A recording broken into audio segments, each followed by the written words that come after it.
आज नवरात्रीचा दुसरा दिवस आणि नवरात्रीच्या दुसऱ्या दिवशी ब्रह्मचारिणीची पूजा केली जाते आणि त्यात तप, संयम, ज्ञान आणि साधनेचं प्रतीक मानल्या जातात आणि साधनेसाठी मन स्थिर असणं फार महत्त्वाचं असतं आणि त्याच्यासाठी मन स्थिर ठेवण्यासाठी हा मनाचा ताजेतवानेपणा टिकून राहण्यासाठी या दिवशी शीतल आणि शांत पेय हे पिणं खूप गरजेचं मानलं जातं.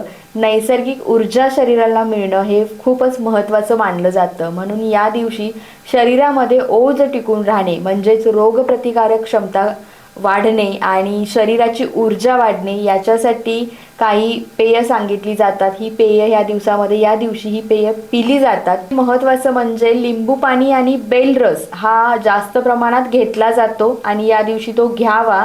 तर आजच्या दिवशी तुम्ही थंड आणि शीतलता देणारी फळं, शीतलता देणारी पेय जी आहे ती सेवन करा. तर याच्यामध्ये आपला संयम तर वाढतोच, पण जी आपण उपासना करतो म्हणजे पहिल्या दिवसापासून आपण फक्त उपासनेसाठी 9 दिवस करत असतो, तर ती उपासना देखील संयमी आणि छान होते.